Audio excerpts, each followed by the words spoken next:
안녕하세요. 몇 달 전 이혼한 30대 여성입니다. 다 끝난 마당에 제가 이렇게 지난 이야기를 들추는 이유는 엊그제 어머님으로부터 또다시 황당한 문자를 받았기 때문이에요. 제가 당신 아들의 팔자를 조져놨으니 당신도 가만히 있지만은 않겠다. 두고 봐라. 후회하게 해주겠다. 그리고 뭐 하루 이틀도 아니고 그런 문자 한 번 더 받았다고 제가 특별히 겁을 먹거나 한 건 당연히 아닙니다.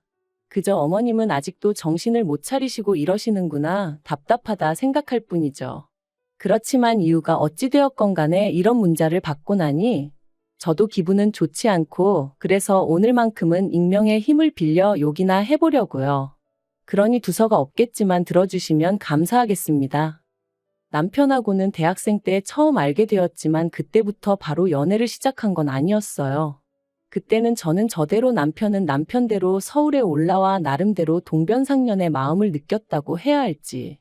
아무튼 그렇다 보니 그럭저럭 좋은 친구 사이로만 지냈습니다. 그러다 각자 졸업하고 사회인이 되었고 이후로 나름대로 회사 생활에 적응하고 나서야 연애를 시작했죠. 남편 말로는 뭐 줄곧 저에게 호감이 있었다고는 하는데 그런 것 치곤 남편도 남편대로 연애를 해왔고 저라고 연애를 안 한 것도 아니었으니 듣기 좋으라고 하는 소리였을 거예요. 아무튼 연애 기간은 4년으로 짧지 않은 시간이었고 그 시간 동안 나름대로 서로 신뢰를 쌓아가며 큰 소리 없이 만남을 이어갔어요. 그래서 누가 먼저랄 것 없이 자연스레 결혼을 하는 쪽으로 이야기가 되었고요. 그런데 결혼 준비를 하면서 조금씩 잡음이 있었는데 그 중에서도 가장 문제가 되었던 것은 바로 저희가 어디에서 살 것이냐였습니다. 남편과 저는 지방에서 올라왔고 그렇다 보니 각자 자취를 하고 있었거든요. 그리고 자취하던 동네는 걸어서 15분이면 닿을 만큼 가까웠고요. 하지만 직장은 서로 정반대 방향에 있다 보니 그림으로 그리자면 서로 양옆으로 뻗어나가는 모양새였고, 그래서 신혼집을 구할 때도 저는 원래 저희가 자취하던 그 동네 근처에 구하면 좋을 것 같았습니다. 그럼 둘 중 누구 한 명이 더 고생을 해야 할 필요도 없고 적어도 출퇴근 문제에 있어서는 크게 달라질 일이 없겠다 싶었거든요. 그런데 이 이야기를 들으시곤 어머님께서 그런 건 그렇게 정하는 게 아니랍니다. 누가 더 많이 버는지를 봐야 한다는 거였죠. 그러면서 돈을 더 많이 버는 사람한테 덜 버는 사람이 맞춰주는 게 상식적으로 맞는 일이라고 계속해서 남편 직장이 있는 동네에 자리 잡기를 강요하시는데, 솔직히 이때는 어이도 없고 비록 결혼을 엎어야겠다는 생각까지는 못했어도 어머님이 고집이 보통이 아니시구나, 얽히면 안 되겠다, 그 정도 생각은 들더라고요. 그리고 결혼 준비 과정에서 알게 된 것이 남편은 어머님 고집을 꺾지 못한다는 거였습니다. 사실 남편이라고 해서 가만히 보고만 있던 것은 아니었거든요. 어머님한테 연봉이랑 사는 데랑 무슨 상관이냐? 연봉이 적으면 덜 피곤하냐? 그러면 신우는 편의점 아르바이트 하면서 겨우 그 돈 벌어오는데 그럼 걔는 하나도 안 피곤한 거냐? 하지만 어머님은 그런 남편에게 왜 가만히 있는 여동생을 끌어들이냐고 욕이나 잔뜩 하셨지. 당신의 논리가 틀렸다는 건 결코 인정을 하지 않으셨어요. 그리고 그런 어머님 때문에 힘들어하는 남편을 보고 있으니 제 마음도 결코 편하진 않았죠. 그래서 제가 정말 양보하고 이해하는 마음으로 남편 직장에서 10분 거리에 있는 아파트에서 신혼살림을 시작하기로 했습니다. 그런데 그렇게 식을 올리고 한 달도 안 돼서 정말 황당한 소식을 들었습니다. 저희 동네로 어머님이 이사를 오신다는 얘기였죠. 남편이 서울살이를 10년 넘게 하는 동안에도 고향에서 지내시던 분이 갑자기 신우까지 데리고 서울로 이사를 하신다니 이유를 불문하고 황당하단 생각밖에 안 들대요. 남편도 저만큼이나 당황한 기색이었던 걸로 봐서는 막말로 자기들끼리 짜고 생쇼를 하는 것 같지는 않았어요. 아무튼 그래서 남편도 아닌 게 아니라 어머님한테 갑자기 무슨 이사냐고 물어봤다는데, 어머님 말씀이 당신이 앞으로 살면 얼마나 살겠냐며 지금이라도 자식 옆에서 오순도순 살고 싶다. 손주도 태어나면 봐줘야 할 거 아니냐 뭐 그러시더랍니다. 거기다 대고 남편이나 저나 무슨 말을 할 수 있었겠어요. 특히 막 시집왔던 저는 정말 당혹스러웠지만 말 그대로 찍소리도 못했죠 뭐. 그리고 그때부터 저는 정말 크고 작은 일들로 어머님에게 시달리기 시작했는데, 그 중에서도 저를 제일 환장하게 했던 건 바로 저녁 식사 문제였습니다. 어머님이 하도 고집을 부려서 제 통근 시간이 늘어난 건데 어머님은 그런 건 안중에도 없으셨는지 왜 제가 남편보다 퇴근이 항상 늦는 거며 그래서 당신 아들이 제때 저녁을 못 먹지 않냐고 얼마나 잔소리를 해대셨는지 몰라요. 일주일에 두세 번 그것도 꼭 연락도 없이 멋대로 식사 시간에 찾아오셔서는 당신도 한 끼 얻어먹고 가려고 왔다 하시면서 말이죠. 그런데 그런 상황이 자꾸 반복되니까 솔직히 저도 화가 나대요.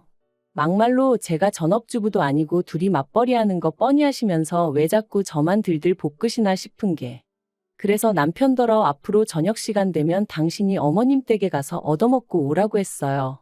어머님 말씀대로 10년 넘는 세월 동안 떨어져 지내다가 이제라도 가까이 지내게 되었으니 옆에 끼고 밥도 챙겨 먹이시고 하면 좀 좋겠냐고요.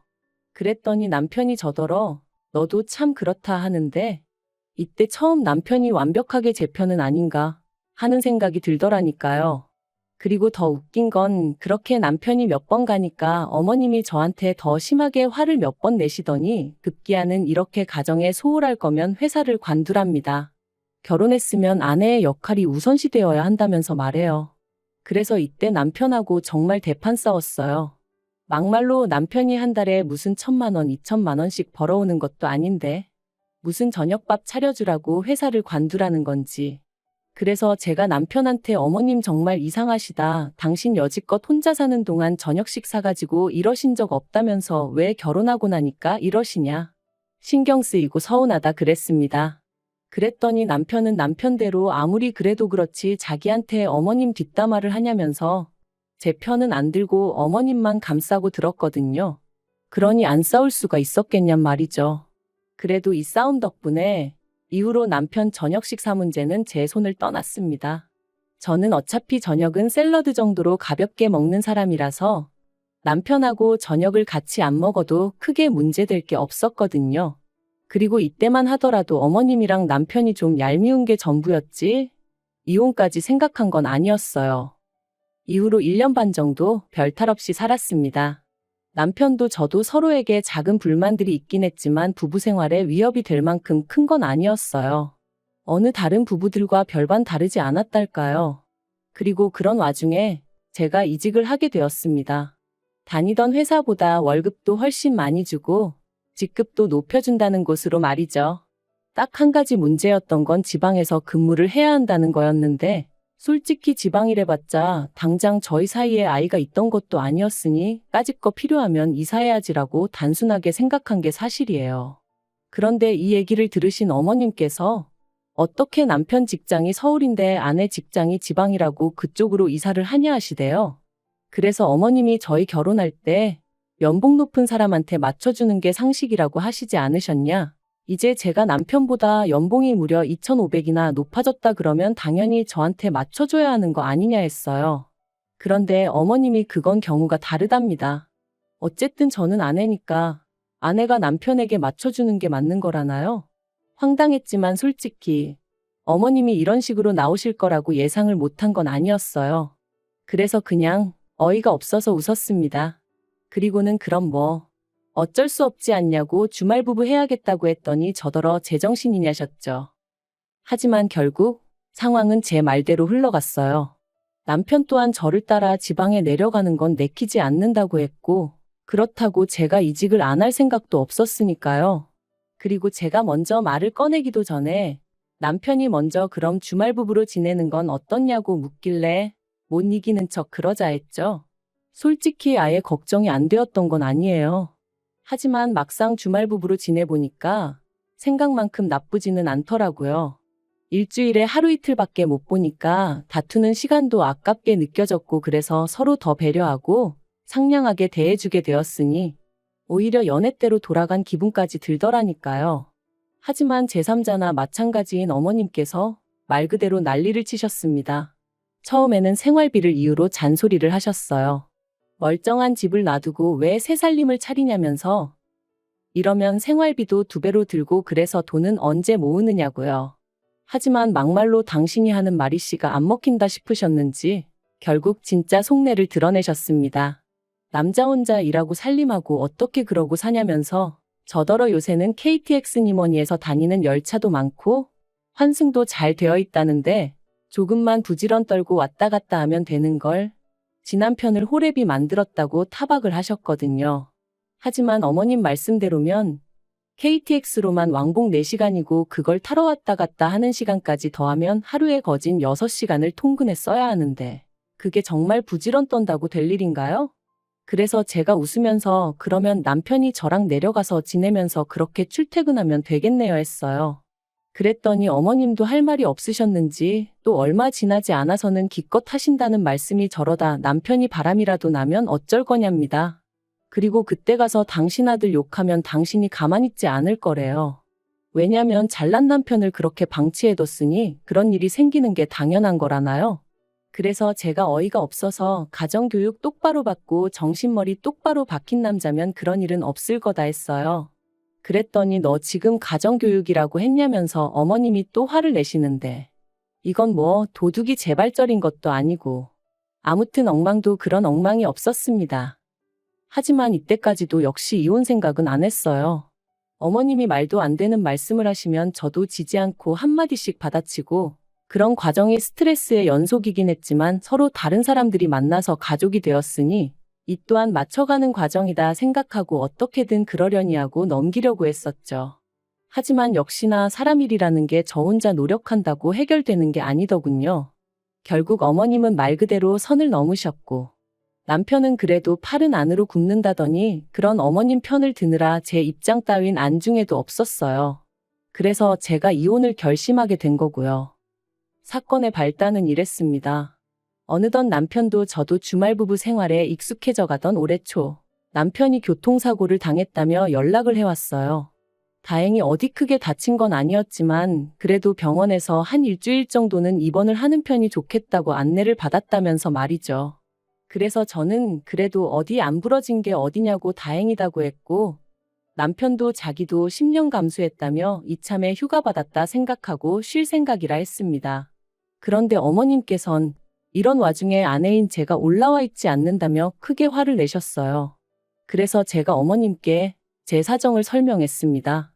회사 일도 많고 자리 이동에 관해서 말이 많기 때문에 최대한 눈에 띄는 행동은 안 하려고 조심하는 중이다. 그러니 이해 좀 해달라고 말이죠. 하지만 어머님께선 제 말은 귓등으로도 듣지 않으시는 눈치였어요. 아내가 돼서는 남편이 제일이지 돈에 환장을 했냐. 그런데 아무리 어머님이 뭐라고 말씀을 하셔도 제가 눈도 깜빡 안 했더니 그게 그렇게 심통이 나셨던 걸까요? 급기야 어머님이 저희 회사에 전화를 하셨습니다. 그리고는 전화 받은 직원에게 제 이름을 말하며 회사 생활은 어떻게 하는지 몰라도 아주 싸가지가 바가지다. 지 남편도 안중에도 없는 매정한 X이다. 사장한테 말해서 회사에서 잘라달라 그래야 지 본분에 충실해질 것 같다. 그런 말씀을 하셨다대요. 전화를 받은 직원은 다행히도 저와 평소에 관계가 좋은 편이었고 그렇기에 이런 내용이 사장 귀에까지 들어가는 참사는 일어나지 않았습니다만 그래도 어쨌든 저는 치부를 들킨 듯하여 한마디로 얼굴을 들 수가 없었습니다.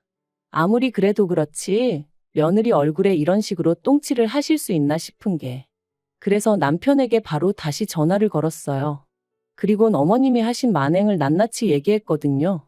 그런데 남편이 보인 반응이 그러니까 평소에 어머님이 말씀하시면 듣는 척이라도 했어야지 툭하면 죄다 제 고집대로 하니 어머님도 얼마나 약이 오르셨겠냐입니다. 그러면서 이번만큼은 제가 실수한 거라고 단 며칠이라도 출퇴근이라도 여기서 했으면 어머님이 그렇게까지 화는 내지 않으셨을 거라는데 미쳤구나 싶대요. 그래서 진심이냐니까 진심이랍니다. 그리고는 자기가 죄인이래요.